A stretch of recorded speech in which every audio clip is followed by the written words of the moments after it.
Hi, good afternoon. Welcome to Lunchtime Live with Sharon Galluzzo. It's lunchtime and here we are live.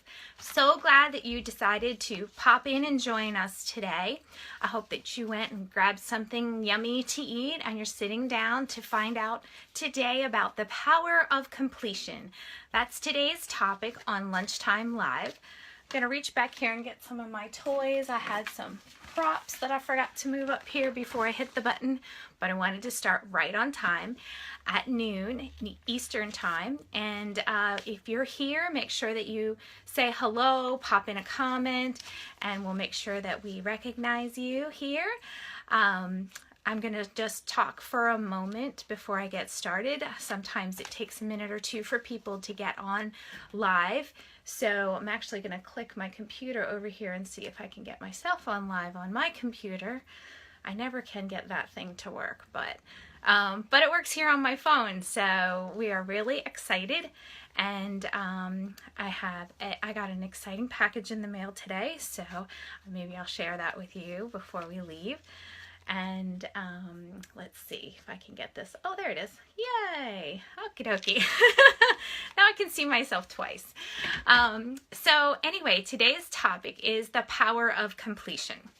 So I want to know right now, before we get started, where's my tribe? Where are the people who are like me? I love projects. Give me a project to do. I will jump in with both feet in total excitement and do it with all of my might.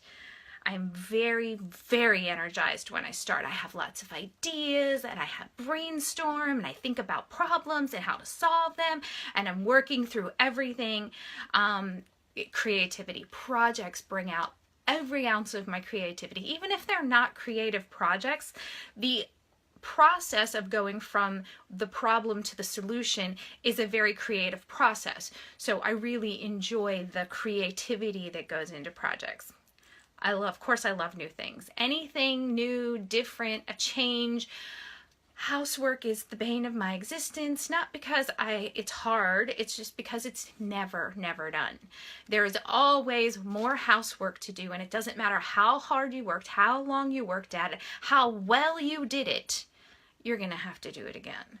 So for me, projects, always something new. Jump into that next new thing.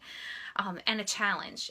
Like I said before, a project, even if it's not a difficult project, it's somehow a challenge because you've got to get from point A to point B or from A to Z and get it all done. So I really, really enjoy the challenge of projects. So if you are that kind of person, if you're my tribe, I want you to raise your hand, put in a comment down below. Yes, that's me. That's totally how I am. Love, love, love to do projects.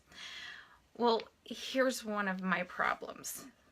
At 90% of the project, whenever I've solved all of the problems, we've put all the systems into place, we're moving and grooving and everything's going, I run out of gas. It gets boring. It's just the finishing work. Now there's not a lot of creativity. There's not a lot of fun stuff to do. It's finishing it. So for me, that's a challenge. I get bored. Or it gets hard and I hit a wall. When I was working on my book, I hit a wall. There was a problem and I could not quite figure out what to do to solve that problem. So I literally put it away for a while, which actually sometimes works. It did give me time and perspective to that when I came back to it, I was able to solve that problem. But sometimes it's just, I just hit the wall and I'm done. Sometimes it's something new and exciting comes along. There's a new project, there's a new excitement, there's a new place to put my energy. So I'm channeling myself there and I'm at 91% over here. Distractions. Get distracted by something else that's more fun. My daughter comes home from college, or my other daughter has something fun going on at school and she needs my help. That's a new project. That's a new thing for me to focus my energy on. So distractions, things that take me away. And ironically, For me, I kind of struggle with getting started sometimes, and then my procrastination gene kicks in, and sometimes I have trouble finishing. So in the middle, I'm great. So sometimes I have trouble with the beginning and the end. So like I said, if you are my tribe, if these things make perfect sense to you, if you say, oh my gosh, she's in my head, I want to know. Put a note down below and let me know. Yep, that's me. But one thing that happens whenever you do these things is you kind of develop a habit when you don't finish things. Have you ever known somebody who doesn't keep promises? Maybe as a child, you had a parent who never kept their promises. They always said they would do things and then they didn't do them. Or as an adult, you have a child who always promises to clean their room and they never clean their room. Or you have a friend or a neighbor that you know that you just can't count on them. They always say they're going to do something, but they never follow through. How do you feel about that person? Do you get to the point after a while where you're like, I just kind of, yeah, okay, great if you come through, but I'm not putting my money on you. I'm not depending on you because you aren't trustworthy in this area for me. Now, I want you to imagine that you're the person who is not keeping promises, but you're not keeping promises to yourself. So you tell yourself, oh, I'm going to get up on Saturday and I'm going to clean the garage. And then Saturday passes and another Saturday and another Saturday. And now you're 2 months out past your Saturday that you said you were going to do it and you haven't kept your word to yourself. When we do these things over and over and over to ourselves, whether it's I'm going to exercise, I'm going to lose weight, I'm going to do a chore, I'm going to do a project, I'm going to do something for my business. When you do these things over and over and over to yourself, we always excuse ourselves. You know, we never say, oh, you said you were going to do this, but you didn't do this. We don't hold ourselves to account. We sort of let ourselves slide. What happens after a while is that we don't trust ourselves, and it's not a conscious thing. It's a thing where we get to the point where I don't know if I can do it. We begin to doubt ourselves. We begin to pull away and make a space for ourselves that isn't where we want to be. So when you make a commitment to yourself, for yourself, you need to keep promises to yourself. The promises that you make to yourself are just as important to who you are as the promises you make to your kids, as the promises you make to your family, as the promises you make to your neighbors and your clients and your customers. We make promises to them. We're going to deliver something that they want, that they need. We're going to fulfill a need for them. So we make a promise to them. And sometimes we are really, really good about keeping those promises to our clients, but not so good about keeping our promises to ourselves. So I want you to think about that in terms of the power of completion and what you're doing to yourself when you allow yourself to keep not following through and finishing things. So here's the problem with unfinished tasks. Have you ever had a million tabs open on your computer? You are working on one thing and you minimize that, and you're working on something else and you minimize that, or you open a bunch of tabs on the internet. You can have a bunch of windows open.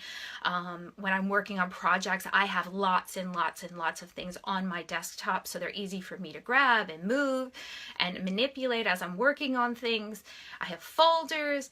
So I have a lot of things open on my computer. And what that does to my computer is it slows my computer down. It inhibits the computer's ability to do the things that it's supposed to do because it's got so many things to cycle through before it can get to that task that you need it to do. So it's kind of the same thing whenever we have a lot of unfinished projects in our life. When we have a lot of unfinished things in our business, when we start something but we don't finish it. And so it slows us down. It diverts our focus to many different things instead of allowing us to focus on one thing. Also, it gives you a feeling of disquiet.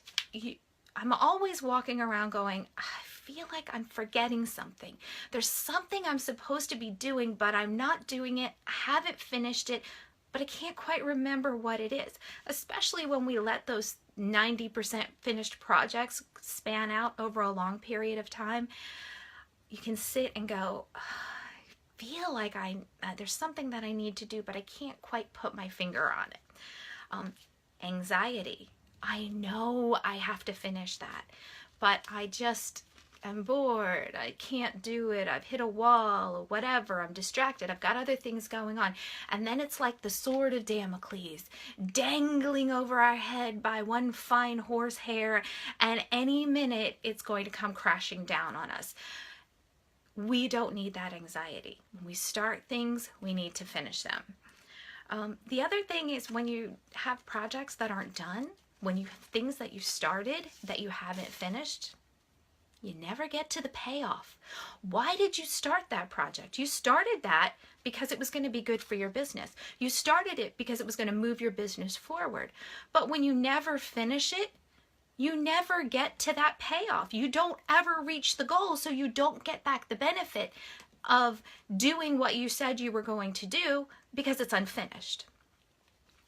So, those are some of the problems that we have when we are in that space where we have unfinished tasks. So now I understand that there's a lot. There is so many things that are out there that we can do. So how do we choose the things that we know that we need to do for our business, that are going to be good for our business, that we can push ourselves through and actually finish? So you can ask yourself this question: is it a fad, a distraction, or a power tool for your business? Let me show you a little fad. This I love. I had to actually look this up to find out what the name was because this was the thing for networking back in the day, like about 8 years ago. And this is my Pokin. Everybody got their own Pokin. I don't know if you can see her. She reminded me of the Loch Ness Monster, so I named her Marsha. So this is Marsha. She's my Pokin. And what you would do when you went out to network, business cards were passé. Now we have Pokin. And we would touch the Pokin's hands together, and it would exchange our contact information. This was amazing. Everyone had a Pokin for about 10 minutes. And then Pokin went away and business cards came back. So now this was a fun little fad. It didn't cost a lot of money. It didn't take a lot of time. But sometimes we get into fad things that aren't really going to be payoffs for our business, and we throw a lot of time and a lot of money and a lot of focus on those things, and we get back nothing. So we need to figure out, is it a fad? Is it something that's fun, a distraction, but it's not really going to be here to stay? And especially with social media, you just don't know which things are going to be the fad and which are going to be the payoffs. So sometimes you do need to investigate and invest a little bit of energy in finding that out. And it might be something that's decent, but it's not really for you. I don't know if you know QR codes. Those are those blocks of weird lines and text, or not text, it's just lines and designs. And if you put your phone on it and it has QR reader, it'll take you to a website. Now, there's nothing wrong with the QR codes. They never kind of got as big as they were projected to be, but there are some industries for which QR codes are very, very valuable, and you will still see them, especially when you go into restaurants and you scan the QR code and you get a coupon or you get a free appetizer or something like that. So there are industries that have taken that tool and made it useful for them, and it makes their business better. And then there are other businesses like our business. We didn't really have a good use for a QR code. So while it wasn't a fad, it also wasn't necessarily useful for our business. Another thing might be writing a book. There's a big push for everyone to write a book right now. And I have written a book. It came in the mail today. But for our video business, writing a book really would not have necessarily moved our business forward, because, you know, I'm going to write about shooting a video, or I'm going to write about transferring somebody's memories from a VHS to a DVD. There just wasn't really any compelling reason. It really wasn't something that resonated for our business. So I didn't take the time to write a book for our home video studio business. Now, for the training business, for the Plan Piper, for Sharon Galluzzo Enterprises, a book is a fabulous vehicle. It gets my name out there, builds authority, markets me, and does all the things that I need it to do. And so the book for this side of my business is fabulous, and it is worth it to put in the time and the energy and the focus to get that project done. So you need to evaluate whether or not it's the right tool for your business. It might be the right tool for everyone, but it might not be the right tool for your business. Like LinkedIn for the video business, it's not really where our customers are. Customers are more on Facebook. So we put a lot of time and energy into Facebook. For the other side of my business, I need to build up my LinkedIn profile because that's where those types of people go. So you need to sort of pick and choose and decide what's going to work for your business. Also, you need to be aware that, some things are a giant time suck, like Facebook. Sometimes you go on Facebook for a really good reason. You need to check something, respond to a comment, update something, and then 45 minutes, you're still on Facebook catching up with everybody. So you have to make sure that you're not getting sucked into being inefficient with your time when you are using those tools that are going to benefit your business. So how do you choose what's the right thing to do when you have these new opportunities come up? Because you have a new opportunity come up all the time. You'll find out about some way to promote your business or to reach your customers or serve your clients that you maybe has been around a while, but you just now heard about it, or maybe it's a brand new thing and you need to check it out. So one of the questions you need to ask is, am I going to reach my customers here or with this thing? So if your customers are there, that's where you need to be. You need to go where they are. So ask yourself that question first. Another question is, will my customers find me even if it's not a platform, say on social media, that they use? And a really good example is Google+. Google+, came out after Facebook. It was Google's attempt to create a Facebook-like atmosphere, and some people went there.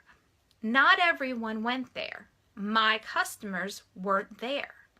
But I did think that it was valuable for me to create a profile and update my information and have consistent content on Google+, not for my customers, but for Google.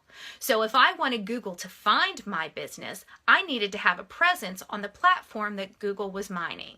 So sometimes you need to look at, will your customers find you even if they're not there? So by having a Google Plus presence, whenever someone searched for our business online, it would come up because Google liked it. So sometimes you need to find those things that are going to benefit your business, even if it's not a direct line to your customers. And then the last question is, do I have time to do it well? How many times have we gotten involved in a project and taken something like, let's just say, LinkedIn, and it's good for our business, we should be there, and we kind of fill out the profile. We do a little bit and then we get distracted. We just don't have time to do it the right way. When you commit to doing something, you need to commit to finishing it. And sometimes, like with LinkedIn or some kind of project where you know you need to be doing it, it's right for your business, your customers there, and it's where you should be, but you don't really have time to do it yourself, then those are times when maybe you bring in help. You bring in somebody that can help you do that so that it can be done and completed and finished well. So you need to know that you are going to either finish it yourself or get help with finishing it so that you can have that tool in your toolbox, that power tool that's going to move your business forward. So if it fits, if you found something that you want to do for your business and it fits, it meets all those criteria, it's going to move your business forward, your customers are there, and you are committed to finishing what you start, you need discipline for when the fun is gone. This is one of the things that I struggle with. I already wrote the book. I don't want to rewrite the book. I have to go back and read it again and read it again and rewrite it and fix this and but I wrote it. I did the fun part, the creative part. I don't want to go back and do the rewrite. So you need to discipline yourself. You need to push through and if that's the tool that is going to power your business through, then you need to power through getting it done. You can do it just by, hiding all your clothes in a cabinet and sitting naked under a blanket. That's an earlier video. You have to go back and watch that. You can put things in place so that you reward yourself or deprive yourself until it's done, or reward yourself when it's done. You can play those little games and put those things in place that are going to give you that discipline to push through.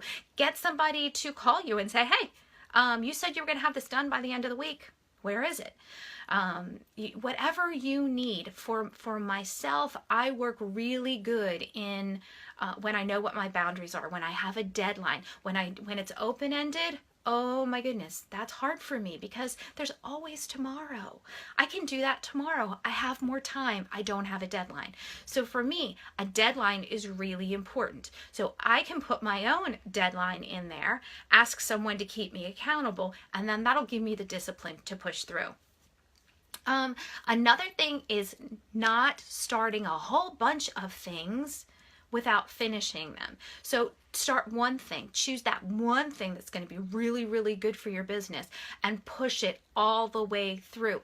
Writing the book is not the end of the book. You have to edit the book. You have to rewrite the book. You have to get the book printed. You have to get it up online. You have to then promote your book. You have to sell your book. You have to so when the first part of the project is done, doesn't necessarily mean the whole thing is done.